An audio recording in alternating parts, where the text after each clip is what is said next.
Yes, it's that time of the year again where I have to decide what will I read next.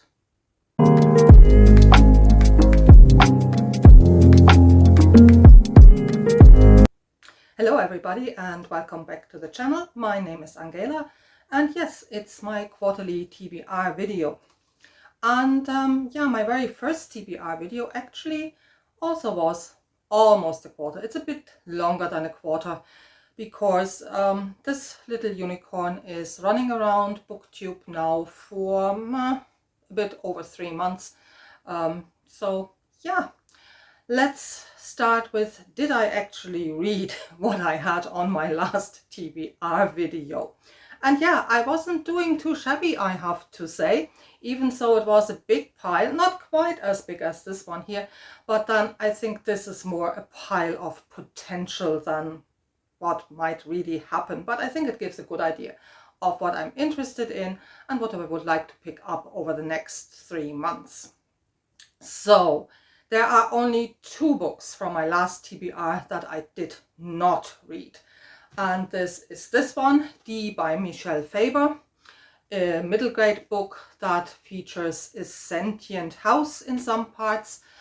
And I'm still very interested in reading this, but I also thought I might just roll it up into maybe one of those roundup videos where I talk in general about, yeah, sentient houses perhaps. So this is one of the ones I didn't read. The other one I did not read, and that's really a little bit of a shame, is Nnedi Okorafor Lagoon. Yeah, this has been relegated to the back of the pile again.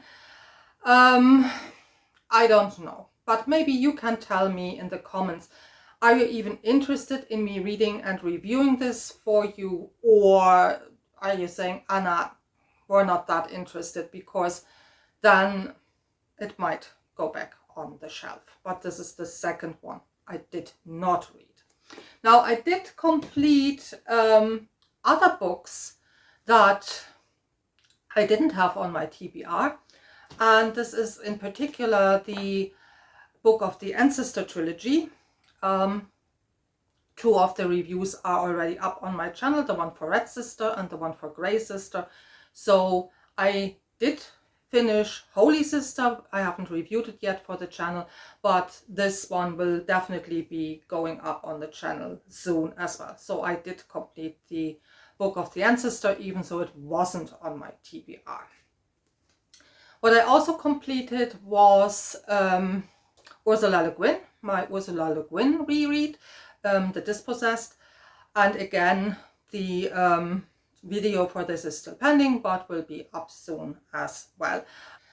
I also finished one of my Erikson reads that was on my pile, and this is House of Chains. And this hasn't featured on the channel yet either. And the reason is, yeah, I'm a little bit betwixt and between what exactly will I do with my Malazan read. I am very positive there will be Malazan videos. I also would like to continue with my Excavating Malazan series, even so, yeah, they're quite time consuming to produce, but I like doing them, so I think there will be more of those definitely. And yes, I will be reading more Erikson. So for this, for the next 3 months, I put 2 on my TBR. The next one up is Midnight Tides, which will bring me half point. At least half point in books, not necessarily half point in word count, because yeah, they get bigger. And then the one after this is The Bone Hunters, but I hope to get both done before the end of the year. Would be nice, I think. So that's Erikson. And there is of course also a second Malazan author, Asselmond, and I really liked my first book that I read by him, Night of Knives, but I will have to wait till after Bone Hunters to continue with the books of the Malazan Empire. But Philip Chase kindly suggested to me, if I want more Asselmond, I could read the Path of Ascendancy trilogy, and I think I'll do that. And this is the first one, Dancer's Lament. So I think I will continue my Asselmond journey with this trilogy, and this book in particular as the first installment of The Path to Ascendancy. So that concludes the Malazan part of this video. Next up are books, that I hear about on BookTube and have acquired because I heard other booktubers talk about them and thought, this sounds interesting, quirky, I want to read this. And the first in that category is this one here. The book a lot of people are talking about at the moment, R.F. Kuang's Babel. I heard about this first on Patrick Leo's channel, and I have to say Patrick has an almost hypnotic quality over me, because if he starts raving about a book and I have the feeling this is bang down my line, I have to buy it. It's like, as I say, like hypnosis. I go off, it's automatic, I don't know. And this is one of those cases. But I have to say, this really intrigues me and really sounds very, very interesting. It says on the back, an act of translation is always an act of betrayal. Oh boy, if that's true, then I have committed some betrayals in my life. Ouch.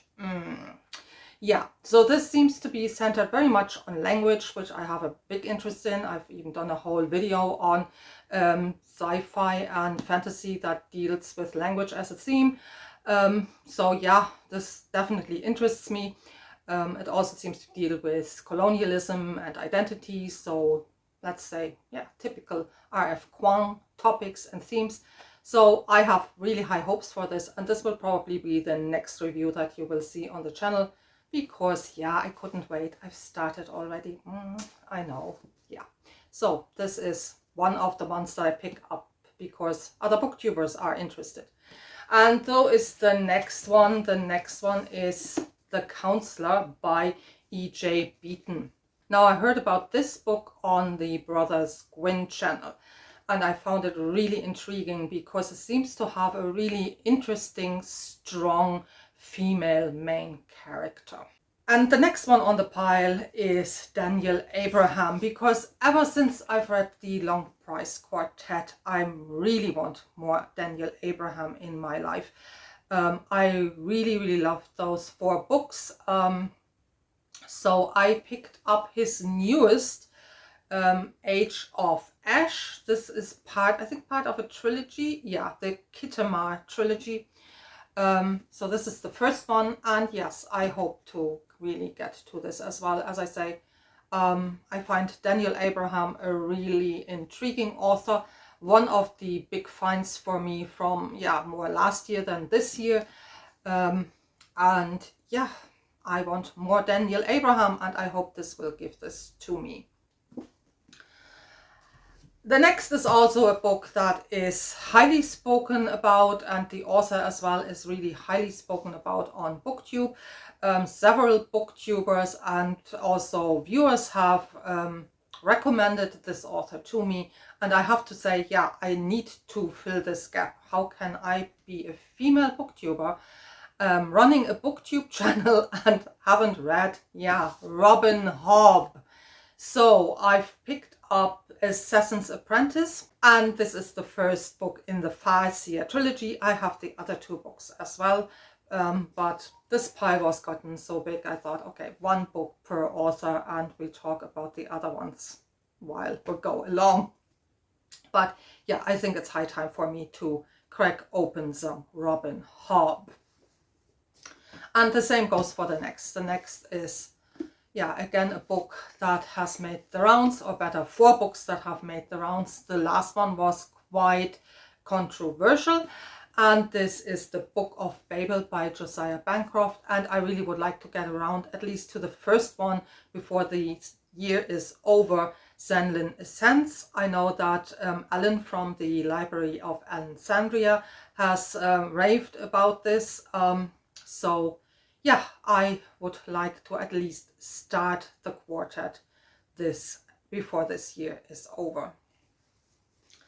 The last 2 in this category are not that much talked about on BookTube, but it's an author I really, really love, and this is China Miéville. And I thought I put at least King Rat on my TBR pile, Now, there aren't many books that I haven't read by Mieville yet. This is one of them. This is an earlier one, but also it has a manageable size. But I also haven't read yet, so don't come at me, but I haven't read yet Perdido Street Station. I have the book. It's big. So I don't know if this will happen this year. I just thought I hold it up to reassure everybody. Yes, I know about it. Yes, I have it. I just haven't read it yet. Nor have I read any of the other books in this. I think it's like a mini series of books that are all set in the same world. So yeah, I know it's getting lots of praise, and I'm sure when I get around to it, I will actually like it. But yeah, maybe you can make a case in the comments to me. Which should I read first and why? Red King, or no, King Red, or Perdido Street Station. Let me know. Help me decide. And the last two are, yeah, what one could call eco-fiction. So I read this short story collection about eco-fiction from Brazil.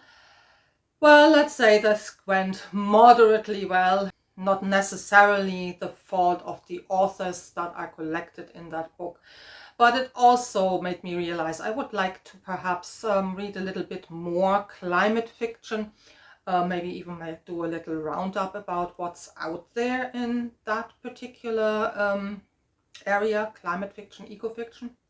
So I have two on my list.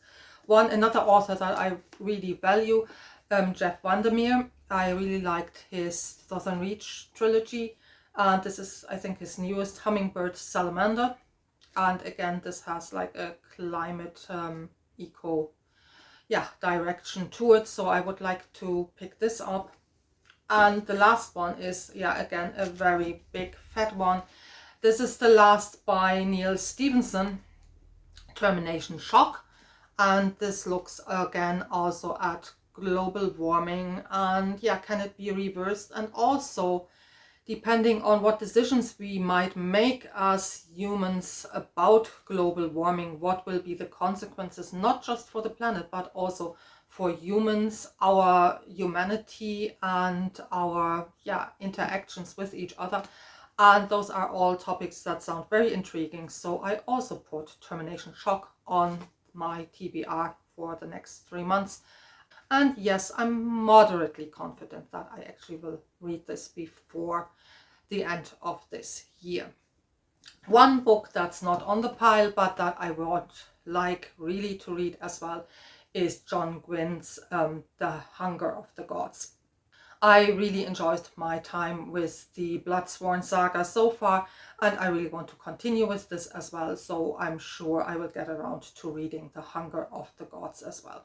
Okay, thank you for being here and watching this all to the end, and happy reading till the next video.